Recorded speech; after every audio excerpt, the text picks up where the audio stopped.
Assalamualaikum warahmatullahi wabarakatuh. Nama saya Nur Eka Komaria, NIM T2019-1296, kelas PAI 6. Kali ini saya akan membahas tentang birrul walidain.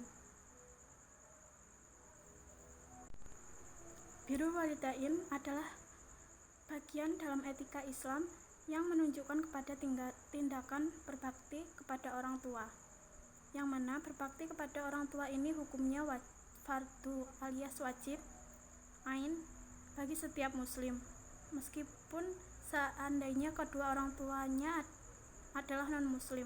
Setiap muslim wajib mentaati setiap perintah dari keduanya selama perintah tersebut tidak bertentangan dengan perintah Allah.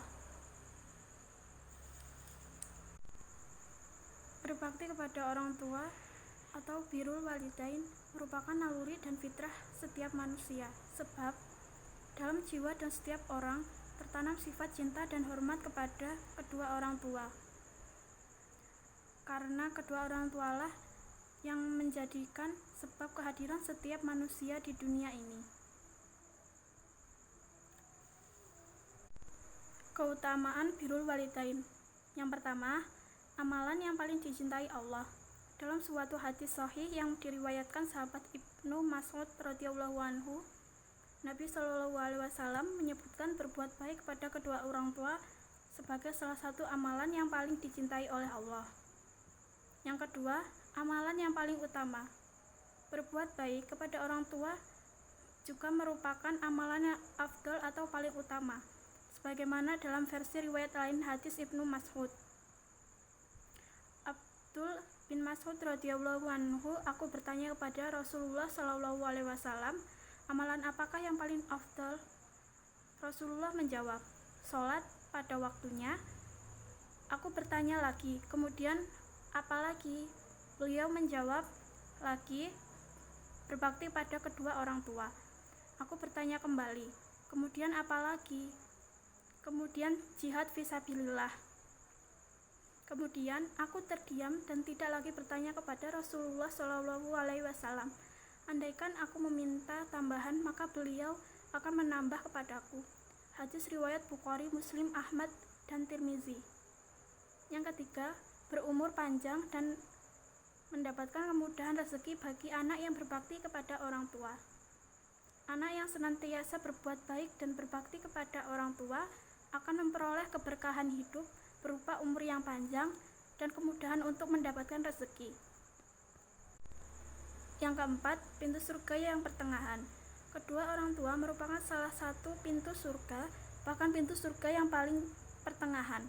Abu Abdurrahman As-Sulami meriwayatkan dari Abu Darda, seorang pria mendatangi beliau mengatakan, saya memiliki seorang istri, namun ibuku menyuruhku untuk mentalaknya.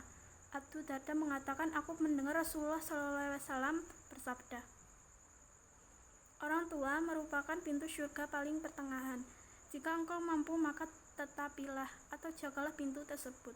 Hadis riwayat Ahmad, Tirmizi, Ibnu Majah, dan Ibnu Hibban, disahihkan Syekh Al-Albani dan Syekh Al-Ammaud.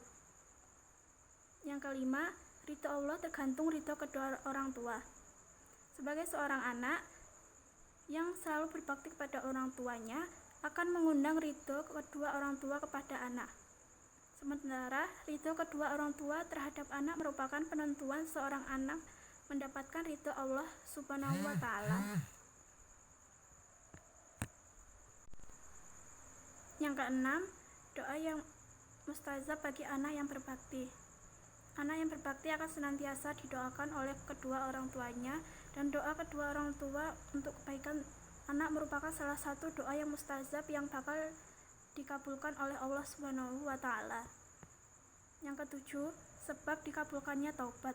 Berbuat baik dan berbakti kepada orang tua atau kepada salah satu dari keduanya merupakan salah satu sebab dikabulkannya taubat. Cara-cara menerapkan birrul walidain di kehidupan sehari-hari. Yang pertama, selalu mentaati kepada orang tua. Yang kedua, senantiasa mendoakan kedua orang tua. Yang ketiga, bersikap sopan dan santun kepada kedua orang tua. Yang keempat, tidak membentak orang tua. Yang kelima, meringankan beban kedua orang tua. Yang keenam, menjadi anak yang membanggakan. Yang ketujuh, selalu mendengarkan nasihat orang tua. Sekian dari saya. Wassalamualaikum warahmatullahi wabarakatuh.